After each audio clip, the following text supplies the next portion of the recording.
My brother-in-law, who married my sister, told my wife that he was in love with her. This led to a chain of horrific discoveries in our family. Yesterday, out of the blue, my brother-in-law asked my wife if she could meet him for lunch. He said there was something he needed to talk to her about.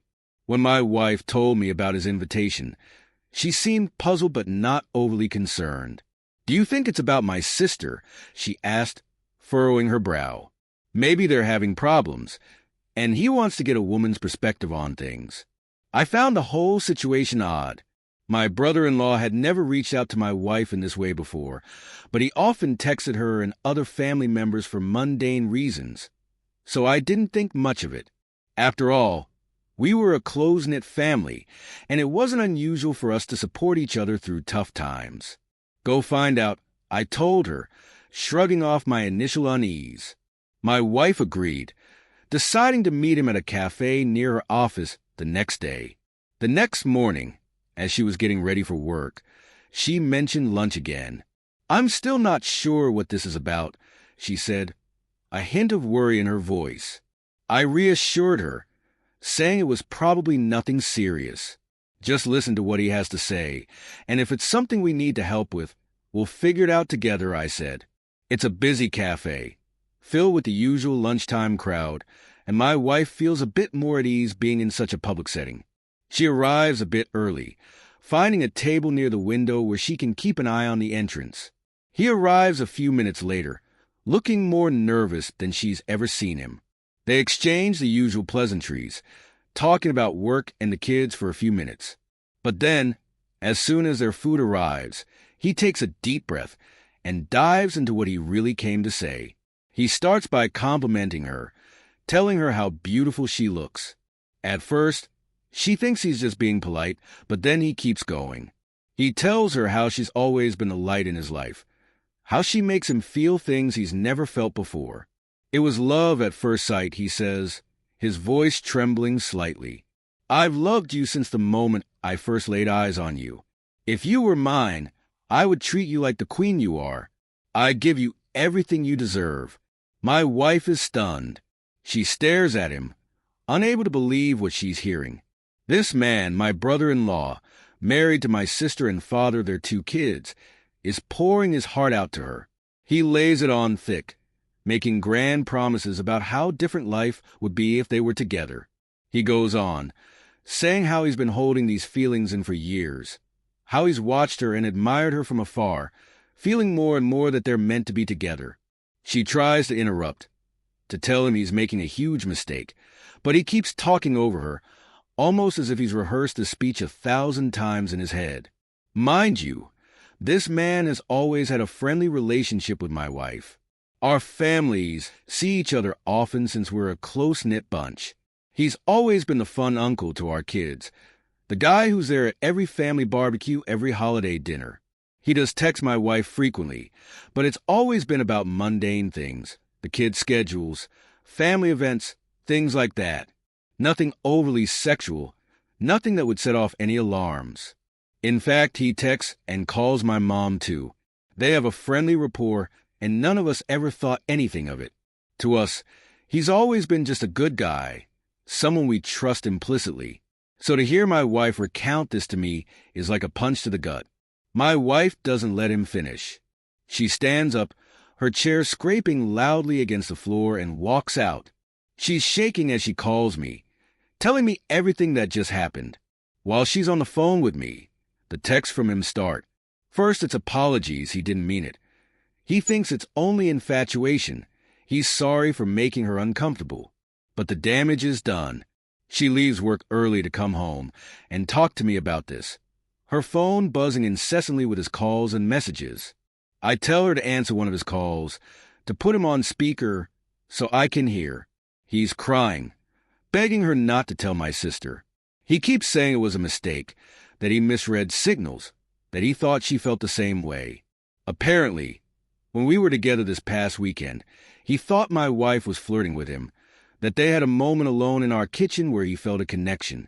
My wife is a major ball buster, and I suppose I can see how that could be taken as flirting, but this is beyond anything we could have imagined. He asks if she told me, and I answer yes, as I'm on speaker. Then he starts begging me to, pleading for us to keep this a secret. This went on for a while, him begging and us listening. My main question was whether he had cheated on my sister before. He swore he hadn't, swearing on his kids' lives that it was just my wife. He said I should understand that it was her, only her. At that point, I was done listening. I told him I wasn't going to do anything tonight, and that I'd call him tomorrow. Now we're left with this mess, not knowing what to do next. My wife says we should drive over there right now and tell my sister, but the idea of wrecking my sister's family is killing me. Thinking about what this will do to my nieces makes me want to vomit. I know the right thing to do is to tell my sister, but I'm also thinking about my wife. It's not her fault, but there's sure to be resentment from my family. Even if my sister doesn't divorce him and they reconcile, I can't see how we'll ever be together again like we were before, if at all. This whole episode can tear my family apart. I don't give a shit about him. He tried to destroy my family, but I do care about everyone else. Update. So everyone that told me last night that I couldn't wait to tell my sister was right. A little after 12, I got a call from my sister. She sounded upset and said she had to tell me something. My heart sank as she explained that her husband, my brother-in-law, had come to her in tears, claiming my wife had tried to begin an affair with him. He spun a tale where my wife was the instigator, trying to shift the blame entirely onto her. I could hardly believe what I was hearing. I immediately told my sister that wasn't the case and assured her I would be right over. This situation needed to be addressed face-to-face, not over the phone. I hung up and, with a sense of urgency, called my parents. I woke my mother and father, explaining what was happening in quick, clipped sentences. My father was furious. My mother sounded shocked, but resolute. They agreed to head over to my sister's house to sit with her kids, offering the support she would desperately need right now. Next, I called my younger brother. He groggily answered, confusion turning to alarm as I filled him in. He promised to come over to our place and stay with our kids, ensuring they wouldn't be left alone during this turmoil. His calm, steady presence would be a comfort to them. Meanwhile, my wife was already gathering her things, her face pale and drawn. She was dreading the confrontation, but knew it was necessary. We left the house in a hurry, the drive to my sister's place feeling longer than it actually was. The silence in the car was heavy, both of us lost in our thoughts. When we arrived, the scene was even more tense than I had imagined. My sister is out on the front porch with my brother-in-law when we get there. He looks beaten, eyes downcast, his posture slumped in defeat. He knows we have the texts and voicemails, the undeniable proof of his betrayal. I really don't know what he was hoping to accomplish by calling my sister in the middle of the night with his lies. Maybe he thought he could get ahead of the story, twist the narrative to save himself, but it was a futile effort. As we walk up to them, the tension in the air is palpable. My wife is trembling, her face a mask of controlled anger and hurt. She hands my sister her phone without a word. My sister takes it, her hand steady but her eyes burning with a mix of fury and pain. She scrolls through the text, her expression hardening with each one she reads. Then she listens to the voicemails, the damning evidence of his declarations and her refusals. Before she can say anything, my brother-in-law starts sobbing. This is a man who runs into burning buildings, who faces danger daily without flinching. Seeing him like this, broken and vulnerable, is jarring. His cries are deep and guttural, raw with regret and fear. It's a scene that's almost surreal. A big, tough firefighter brought to his knees by his own actions. My sister's face remains impassive, a mask of stern resolve. She's always been tough, but right now, she's unyielding. She waits for him to finish, her silence more powerful than any words. When he finally quiets down, still hiccuping with the remnants of his sobs, she speaks. "Pack a bag and go," she says, her voice cold and clear. "I can't stand to look at you."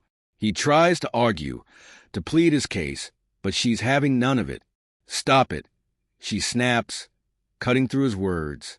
There's nothing you can say that will make this better. She turns away from him, walks over to my wife, and pulls her into a hug. It's a moment of solidarity between them, a small comfort in the middle of this nightmare. They've been friends since college, and the strength of their bond is evident. It's a relief to see that despite everything, they're standing together. This leaves me standing with my brother-in-law.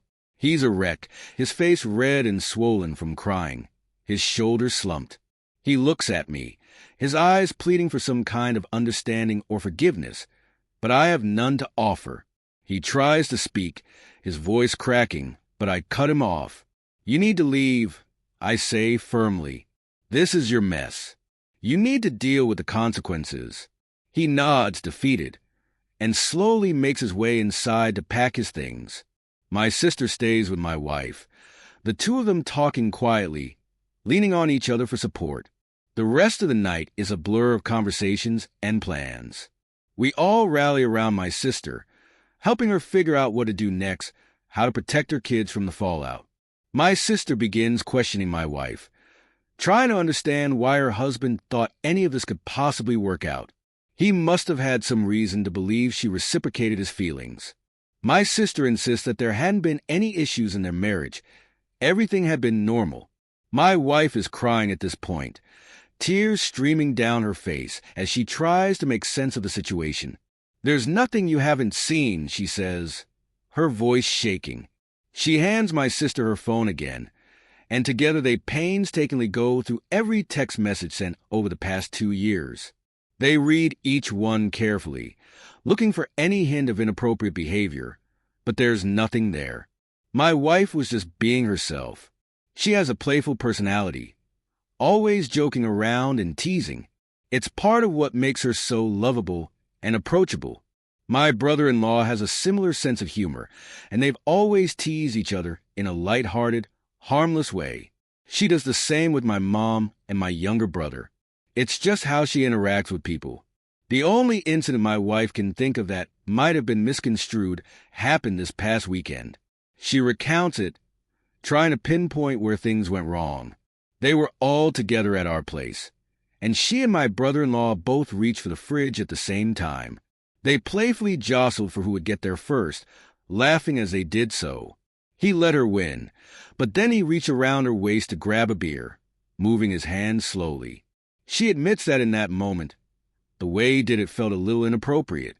It was a fleeting feeling, and she brushed it off, not wanting to make a big deal out of it. She wonders now if her silence gave him some misguided hope. My sister listens, her expression softening.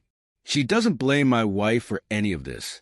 She knows her well enough to understand that her playful nature isn't an invitation for anything more. It's not your fault, she reassures her, and my wife nods, though the guilt still lingers. As they finish reading through the messages, it's clear there was never any mutual attraction, no hidden signals or secret flirtations. My wife was just being herself, and my brother-in-law took that and twisted it into something it wasn't. The realization that this misunderstanding has caused so much pain is almost too much to bear, but at least for now, my sister's belief in my wife remains intact. So then my sister starts going through his MacBook to see what else she doesn't know about.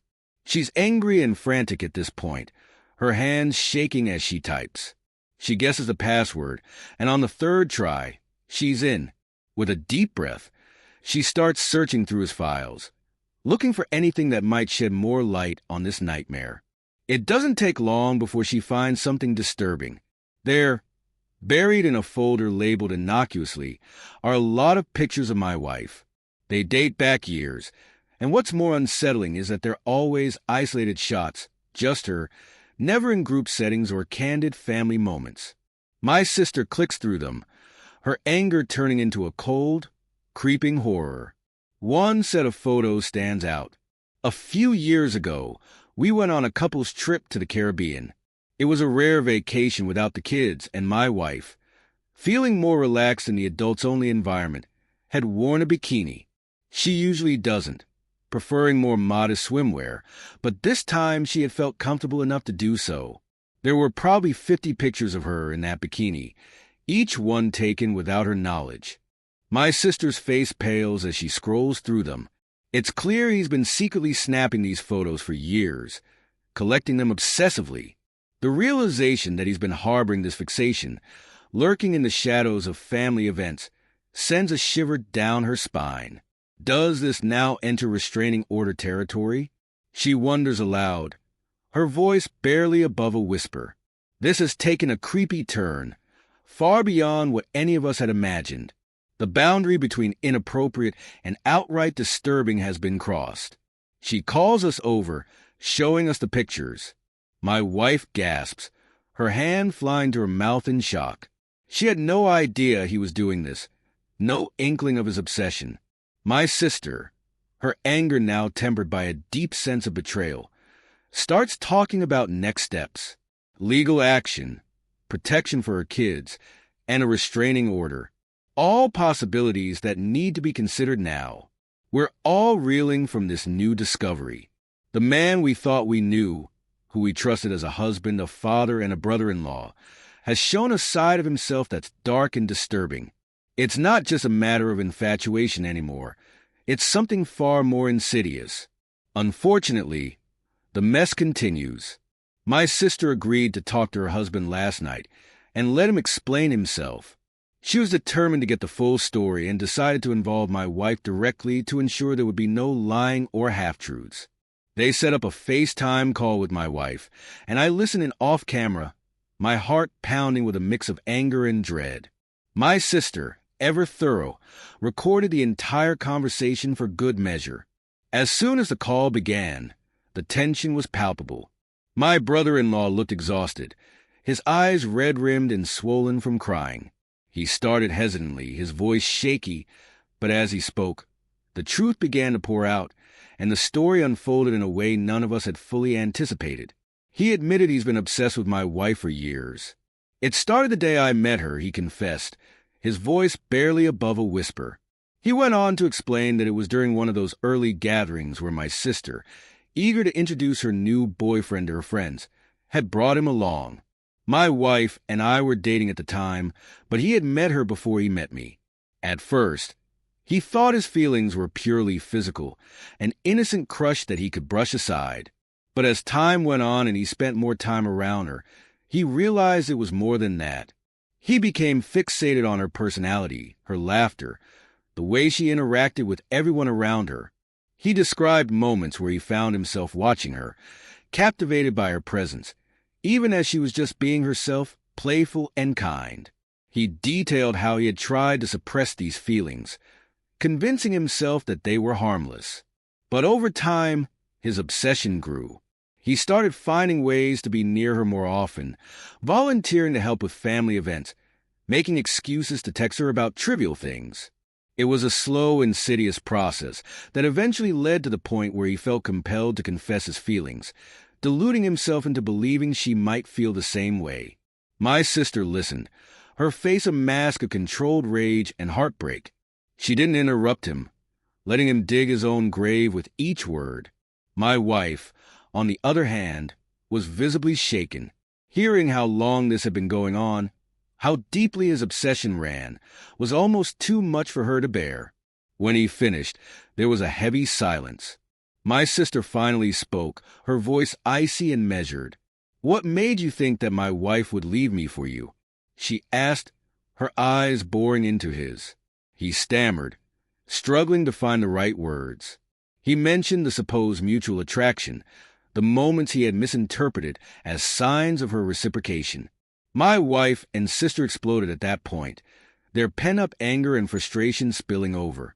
There was a lot of cussing, a lot of screaming, the raw emotion of betrayal and hurt coming to the forefront. My wife hung up the call, her hands trembling, her face pale.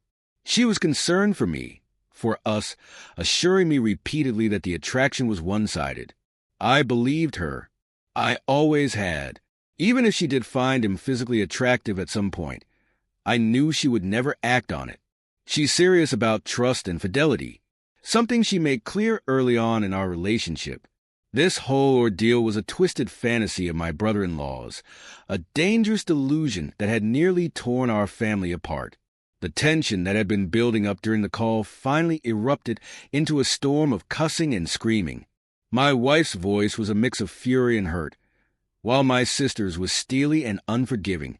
The barrage of emotions was overwhelming, the air thick with betrayal and disbelief.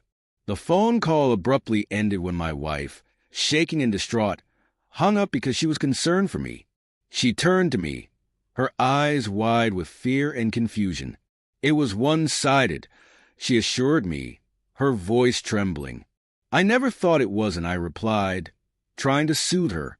Even if she did find him physically attractive at some point, I knew she would never act on it. She's just not that type of person. Early on in our relationship, there was a moment that encapsulated her stance on trust and fidelity perfectly. I remember watching her one morning as she was dressing, admiring her without saying a word. She noticed, gave me a teasing smile, and asked if I liked what I saw. But then her expression turned serious, almost cold. "Never fuck up," she said, her tone leaving no room for misunderstanding. "Or you'll never see this again." She meant every word. My wife is serious about trust. Once it's broken, it's almost impossible to mend. As I sat there, replaying the chaotic scene in my mind, I couldn't help but reflect on my brother-in-law. I knew he was a little cocky, always walking with a certain swagger, but my God, I never knew he thought so highly of himself to believe he could pull off something like this. His delusions of grandeur were staggering, completely detached from reality. I talked to my sister later on, once the initial shock had started to wear off, and we could speak more calmly. She was resolute, determined to protect her children from the fallout of her husband's actions. She told me she would be contacting a lawyer first thing Monday morning to see what steps she could take to limit his exposure to their kids. She wanted to ensure that they were shielded from as much of this mess as possible. "As far as I'm concerned, he's detached from reality," she said, her voice steely with resolve. Her concern was no longer about saving her marriage, but about safeguarding her children and maintaining a semblance of stability for them. Anyway, my brother-in-law returned home yesterday, not because my sister wants him back, but because she can't legally stop him. Despite the turmoil and the clear betrayal, he has the right to be in the house until the legal proceedings move forward. The atmosphere is tense and uncomfortable, filled with unspoken words and palpable resentment. They are done, and I think he realizes that now. There's a hollow look in his eyes, as if he understands that any hope he had of salvaging their marriage is gone. The lawyer tells my sister that since my brother-in-law's behavior over the past few documented, there is a good chance she will be granted full custody of the kids. The text voicemails and the disturbing cache of photos all paint a clear picture of his obsession and instability. He doesn't seem to even want to fight her on that. It's as if he knows he's lost everything and is too weary to put up a battle. My sister will be fine. She's stronger than she looks, and any love she had for him is gone. She moves through the house with a determined air, her focus now entirely on her children and their future. She doesn't seem to be broken up about it. Rather, she looks like someone who's finally seen the truth and is ready to move forward. The kids don't know what happened yet. They sense something is wrong. Kids always do. But they don't know the details. My brother-in-law was never around much anyway when the kids were home. He often slept at the fire station, pulling double shifts in overtime. His absence was a constant in their lives, a silent but ever-present gap that they had grown used to. But it is certain to be hard on them once they know what's going to happen. The stability of their home, the presence of both parents, even if it was fractured, will change. My sister is prepared for this. She's already spoken to a child psychologist to help them navigate the inevitable questions and emotions that will arise. She's ready to be both mother and father, to provide them with the love and support they'll need. As for my brother-in-law, he stays in the guest room, a silent figure in a house that no longer feels like his home. He seems resigned to his fate, going through the motions but devoid of any real fight. It's a sad, pitiful sight, but my sympathy is limited. Some of my friends have said that there must be more women, that someone as obsessive as my brother-in-law couldn't have fixated on just one person. But as far as we can tell, there hasn't been anyone else. It's really just the obsession with my wife. His fixation on her has been singular and intense, leaving no room for anyone else. After everything came to light, my wife blocked his phone number, trying to create some distance and protect herself from his unwanted advances. But on the same night he returned home, he sent my wife an email from an account he had just made. It started with a seemingly sincere apology, but it quickly took a turn into something much darker. He began by saying he never got to finish at the restaurant that day, implying there was more he needed to confess. Then he launched into paragraphs and paragraphs about all the things he loves about my wife. He detailed the desperation he felt, the overwhelming emotions that had driven him to act so irrationally. He recounted every little detail he admired about her, her smile, her laugh, the way she interacted with others. It was unsettling, to say the least, to see his obsession laid out so starkly. He mentioned their supposed mutual attraction again, insisting that there was a palpable sexual tension between them that he had always felt. He was delusional, mistaking her friendly, playful nature for something more. He painted a picture of a connection that existed only in his mind, a fantasy that he had convinced himself was real. The email ended with a rather large section about me. Let's just say I didn't know he had such a low opinion of me. He was quite certain that I was not satisfying my wife properly. He criticized everything from my appearance to my demeanor, implying that I was somehow unworthy of her. His words were meant to undermine me, to sow seeds of doubt and insecurity. Reading the email was a gut punch. It was clear that his obsession with my wife had twisted his perceptions and fueled his disdain for me. He saw me as an obstacle, someone unworthy of the woman he had placed on a pedestal. But instead of feeling threatened, it only solidified my resolve to protect my wife and my family from his delusions. We forwarded the email to my sister and her lawyer. It was more evidence of his unstable state of mind, another piece of the puzzle that showed just how far gone he was. This email, with its mix of apology, obsession, and vitriol, might be enough to get him removed from the house permanently. For now, my wife and I are taking it one day at a time. The support from our friends and family has been invaluable, helping us navigate the surreal and painful situation. Finally, my wife isn't doing great, but she is improving each day. She does feel guilty for being too comfortable around my brother-in-law. Normally, she is very careful about setting boundaries with other men. In case it wasn't clear, my wife is quite stunning and receives a lot of male attention. However, she felt safe around my brother-in-law because he was family, and she never thought he would cross any lines. Fortunately, she and my sister are on good terms, and there doesn't seem to be any resentment, which is a relief. We will all be okay, but it will take time. Thank you to everyone who commented and offered their support. My primary concern throughout this was my sister and her children. The impact of my brother-in-law's actions on their lives is immense. Ensuring their protection and emotional well-being became our priority. Children, especially, need shielding from such toxic situations to maintain their sense of security and normalcy. When faced with such a situation, it's essential to act quickly and decisively. We didn't hesitate to gather evidence, confront the issue, and involve legal help to ensure the safety and well-being of everyone involved. Procrastination or denial could have led to further harm. What do you think about this story? Please share your comments down below. Thank you for listening to Vibe Tales.